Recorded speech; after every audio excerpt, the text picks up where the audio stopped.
نزیکی سالکیه پیشمرگه دناوا شنگاله دا دبرگیریه دایه.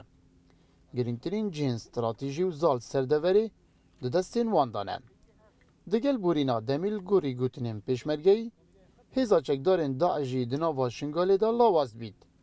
هیرشین وانجی بکیمترین دم تینش کاندن. دستبیش قوتی آن زور بود. الان قوتی آن زور ضعیف بیه. قوتی آن نما قوتی کم ما وشی مفرزی که ما دست نود تقیده کن تینو تقیده کن.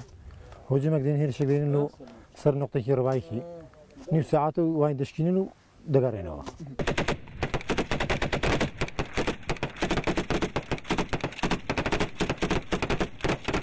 داعش به دو ریکان شرید کن. ریکا ایکی اینا ناهرشا کوب آشکرایی پیشمرگه واند بینن. ریکا دوی قناسیم و شارتیل جهن بلند داناینه. لبورینا دمی پیشمرگل سر تکتیکن داعش هل بویم. هم أسيدي بن كوجي خاني كتي على بخان.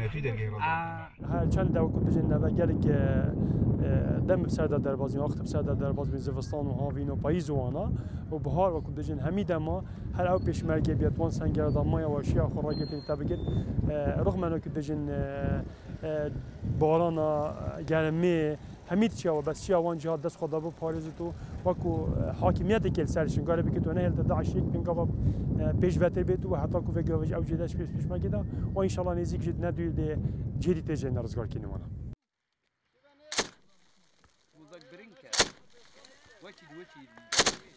شب و روژیم پیشمرگه الویرا وک ایکن او همی دمات آمده باشیه دانم. الحمدلله پیشمرگه هم وقتا وریانا برزه روز بیتن ما حراسیت خویت های حراسی المدگیرن هر دو شب بیتن مفرزم در بیخین هم گفت اما دنیا دشمن یک فشک بیتن دهاب لیده. لطابق سال 2014 شنگال کفت جیر کنترولات چکدارن داعش داد. لماه 12 همان سال پیشمرگه هیرشکر از سر شنگاله و بشکیوی کنترل کرد. دنوکه دا روز با روزه پلانا کنترل کردن تمامی نزدیک ترد بید. روزك ديت ان شاء الله هندي ان تنافا شنغادا شنغار رزقال كه السر توجيهات جناب سروي كريم كرساني او بيمانوي دا ابو خلق شنغار او بيمانوي دا ابو خلق كرساني وانا شنغار جو كو حميده فريديتي ديت رزقال كني وانا جلای روبری و نزدیکی 25 ساده شنگال دستی پیشمرگه دا. گرینگترین شوان جهاجی شنگالا کفنو برزایی برانبری شنگاله نه.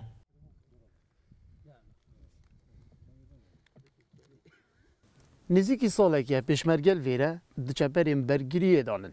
لگوری گوتنین وان او برهون هر گاوکا بریار بید روش بیت او گارتن جبرگیریه جبو هیرش کرنه و کنترل کردن شنگاره بتوایی. غریب مجید روداو شنگال